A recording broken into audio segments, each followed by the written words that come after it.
Hey y'all, I'm Tammy, and this is Collard Valley Cooks. Today we're making an old-fashioned favorite, butterscotch pie. Y'all let me know if you've tried this recipe, and if you haven't, get in that kitchen and whip it up. I'm going to show you how to do it right now. All right, I have got a refrigerated pie crust,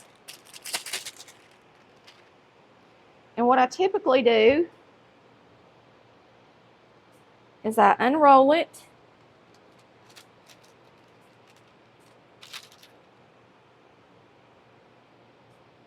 all the way, and then I fold it, and then I fold it again, and I get the tip of it in the center of my pie plate, and then I unfold it.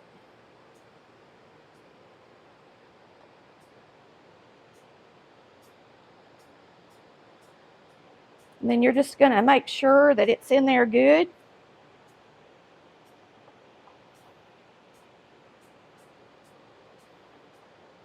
Whoops.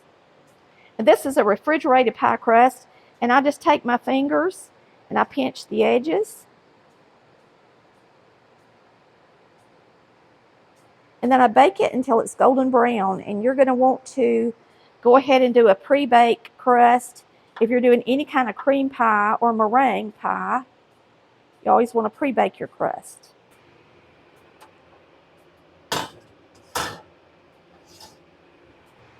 going to let that get browned while we're making our butterscotch.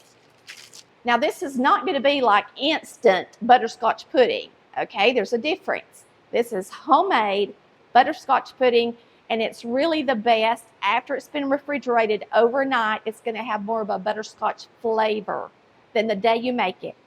We're going to use 3/4 cups of brown sugar. Now you need dark brown sugar, and I don't have any. And like I said, I'm going to create my own dark brown sugar. I'm going to use light brown sugar. And then what we're going to do is I'm going to add just a little molasses to make it a little darker.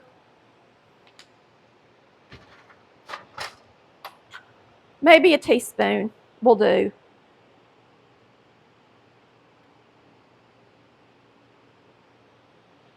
And we'll mix that up really good in there.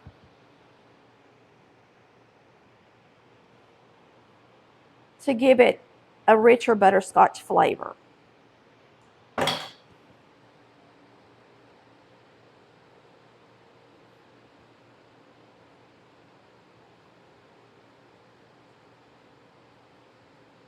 Now what we're going to do is we're going to add a 1/3 cup of self-rising flour. Now you can use plain flour.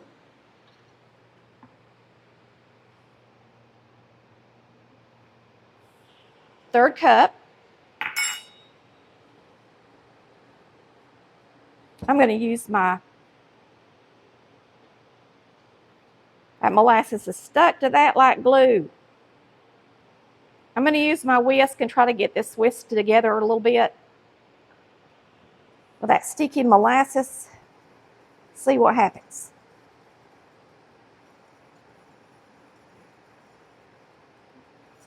Okay. Dash of salt. And we're going to be using, my recipe calls for 4 egg yellows.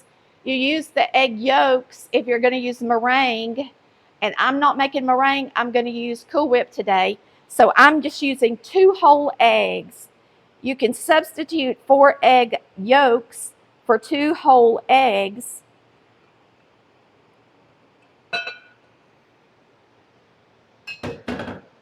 We're going to be using an entire can of evaporated milk. And this is 12 fluid ounces. This is not condensed milk, sweetened condensed. It is evaporated milk. We're going to use that entire can. If you can't get evaporated milk, then you can use heavy cream or just cream, however you buy it. We're in your neck of the woods. Okay. You're going to put in ½ cup of water.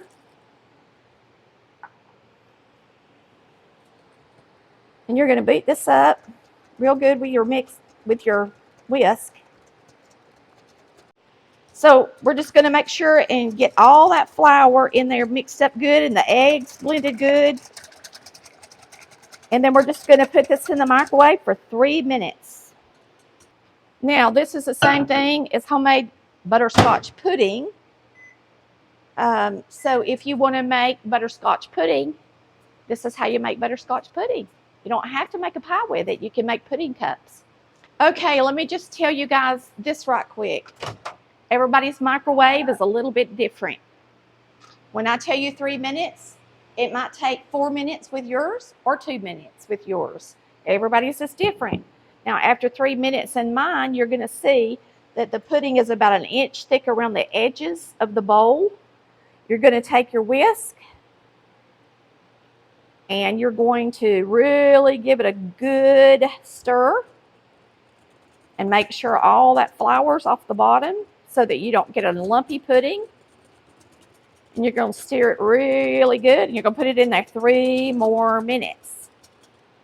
And the goal is to have it thick when it comes out of the microwave. Okay? It is not going to thicken as it cools. It's going to thicken in the microwave only.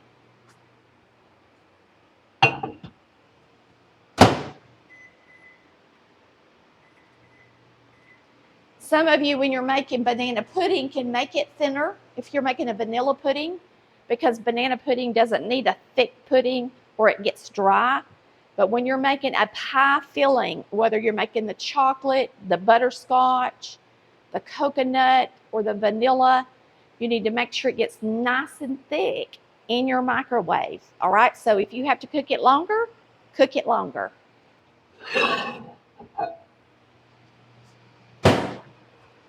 Now look at this pudding. Look how thick it is. Coming out of the microwave. It's set up already. Look.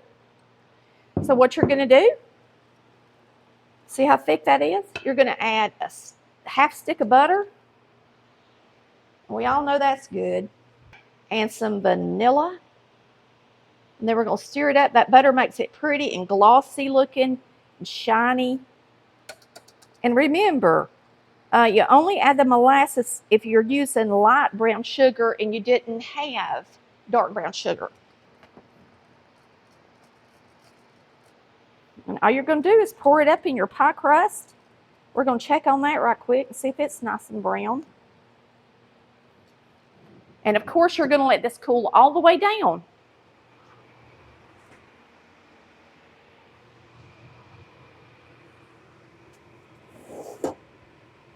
Not quite ready, y'all. We're going to give that just a couple more minutes and then we'll be right back and we'll get this pudding in our pie crust. Looks good, good. All right, and there's our crust. Looks perfect.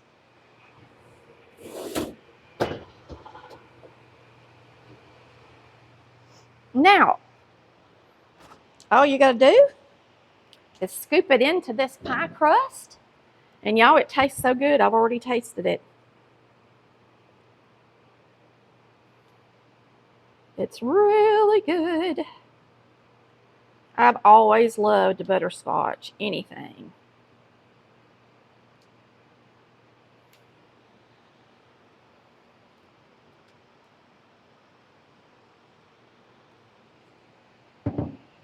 So what we're going to do is let this cool all the way down. And we're going to top it with, you can use whipping cream or you can use Cool Whip. Or you can even top it with a meringue if you want to. However your mama made it is how you should do it. All right, we're going to finish up this pie. I'm going to use a pint of whipping cream, and this is just regular whipping cream, and it's nice and cold right out of the refrigerator. I'm going to add a pinch of nutmeg, and of course that is optional, and about a 1/4 cup of powdered sugar. All right. This pie is nice and sweet, so the whipping cream doesn't have to be real sweet. You can use Cool Whip, or you can make this whipping cream like I'm about to do. So we're going to pour it in here.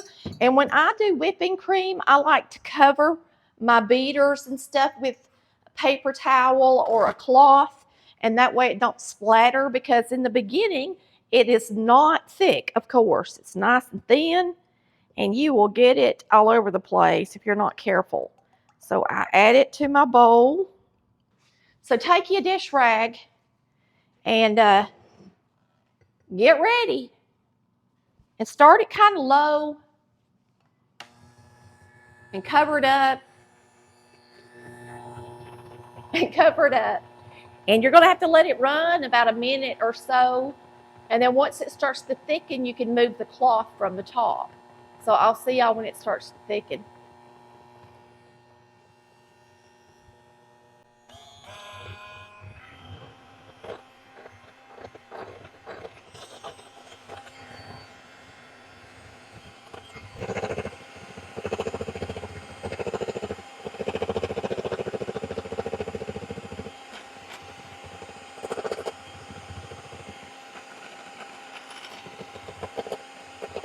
I think I'm going to go ahead and use a half cup of powdered sugar.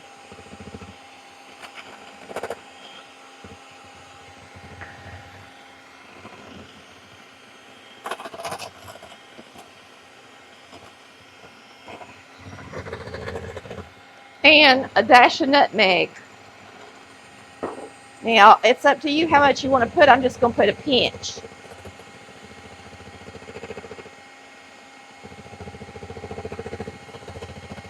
And that is optional. If you don't want the nutmeg, you don't have to put it in there.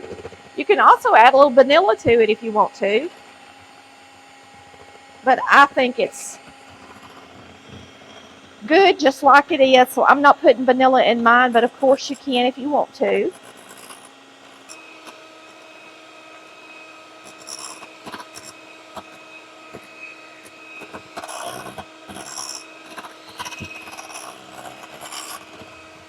And you want to be careful and not overbeat it, y'all.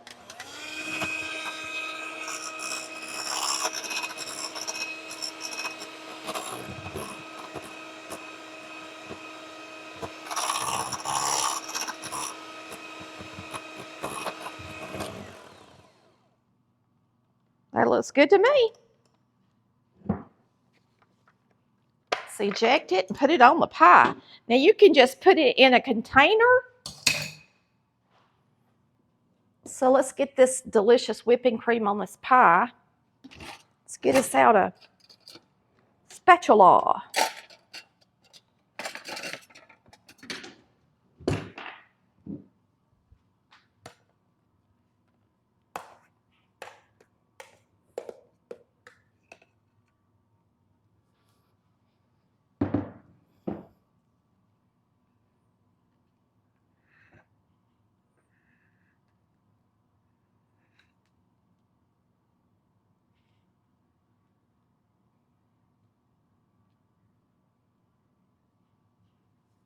Looks good.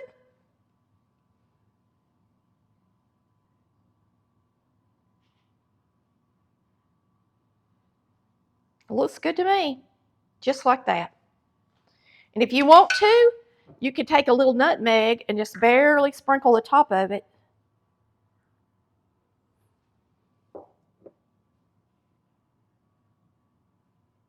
Just to give it a little character.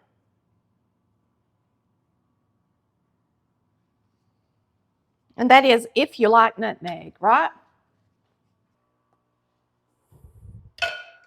And let me know if you've made this pie out of our second cookbook, or if your mother used to make a butterscotch pie and how you liked it.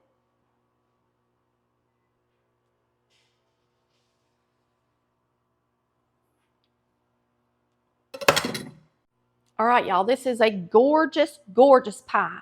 I made this pie 2 days ago and put it in the refrigerator. And when I cut it, the crust is beautiful. It just come right out of there. There's no juice or anything like that in the bottom. It is gorgeous. So if you want to make this pie ahead of time, then make it ahead of time and put whipping cream on it the day you take it somewhere. All right. Let's give it a try, y'all.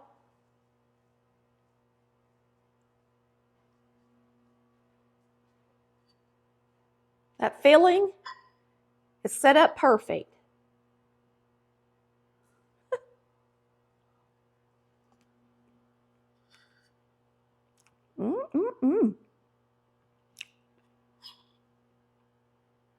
Delicious.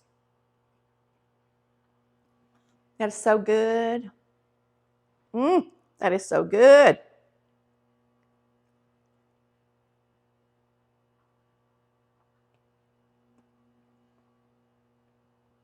You know what would also be good?